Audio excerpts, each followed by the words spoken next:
महाराष्ट्र सरकारचं लक्ष वेधण्यासाठी महाराष्ट्र एकीकरण समितीच्या वतीने कोल्हापूर जिल्हाधिकारी कार्यालयासमोर धरणे आंदोलन करण्यात आलं। कोल्हापुरातील विविध राजकीय संघटना आणि महाराष्ट्र एकीकरण समितीचे बेळगावहून आलेले पदाधिकारी यांनी जिल्हाधिकारी कार्यालयासमोर जोरदार घोषणाबाजी केली। यावेळी संयुक्त महाराष्ट्र केव्हा होणार आणि किती बलिदान द्यावे लागणार असे सवाल उपस्थित करण्यात आले। याचाच आढावा घेतलाय आमचे प्रतिनिधी सतेज औंधकर यांनी। गेल्या कित्येक वर्षापासून सीमा प्रश्न हा धगधगतोय आणि त्याकडे महाराष्ट्र सरकारचं लक्ष वेधण्यासाठी आज महाराष्ट्र एकीकरण समितीच्या वतीनं कोल्हापूरच्या जिल्हाधिकारी कार्यालयासमोर आंदोलन करण्यात येत आहे। आपण पाहतोय या ठिकाणी मोठ्या संख्येने हे जे कार्यकर्ते आहेत ते दाखल झाले आहेत आणि आपण जाणून घेऊया। सर, काय सांगाल, आज बेळगाव मधून तुम्ही इथं एक धरणे आंदोलन करण्यासाठी आलाय, महाराष्ट्र सरकारला जाग आणण्यासाठी आलाय, काय नेमकी तुमची आता मागणी आहे?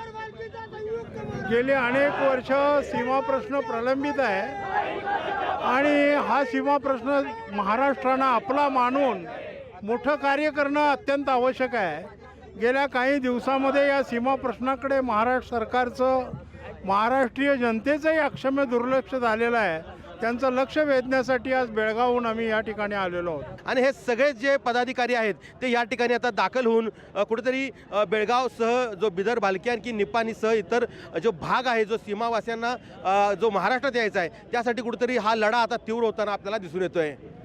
सतेज औंधकर, लोकशाही मराठी, कोल्हापूर। महाराष्ट्र एकीकरण समितीच्या वतीनं आज चलो कोल्हापूरची हाक दिल्याने हे सगळे महाराष्ट्र एकीकरण समितीचे पदाधिकारी आहेत ते कोल्हापुरात दाखल झालेले आहेत।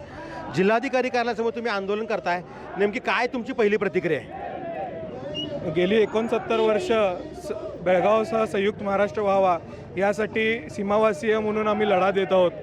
अनेक आंदोलनं करून सुद्धा या लढ्याला यश आलं नाही, म्हणून शेवटी सुप्रीम कोर्टाची सुद्धा दारं ठोठावण्यात आली। पण सुप्रीम कोर्टात सुद्धा आज 20 वर्ष होत आली, पण त्या ठिकाणी सुद्धा आम्ही अजूनही न्यायाच्या प्रतीक्षेत आहोत।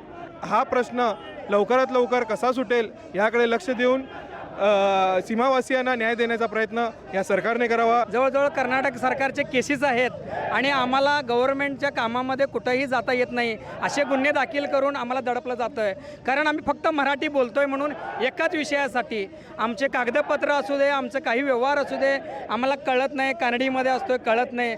त्यामुळं या महाराष्ट्र सरकारला मी विनंती करतो की आपल्याला आपली तळमळ तुम्ही कळून घ्या आणि आपल्याला तुमच्यासोबत सामील करून घ्या, हीच एक विनंती आहे। आमची एकच मागणी आहे की कर्नाटक सरकार ताबडतोब सर्वपक्षीय लोक सीमा प्रश्नासाठी एक होतात, तसे महाराष्ट्रीय लोक होत नाहीत। महाराष्ट्र जे आमचे मंत्री आहेत, खासदार आहेत, प्रत्येकाचे वेगवेगळे गट आहेत आणि ते या एकाच प्रश्नासाठी एकदाच आवाज उठवत नाहीत, तो आवाज उठवावा हीच एक मागणी आहे। महाराष्ट्र सरकारनं एकत्र येऊन, सर्व पक्षांनी एकत्र येऊन या ठिकाणी खरं तर बेळगाव वासियांच्या पाठीशी उभं राहिलं पाहिजे आणि त्यांचा जो प्रश्न आहे तो निकालित काढण्यासाठी मदत केली पाहिजे असं बेळगाव वासियांचं म्हणणं आहे।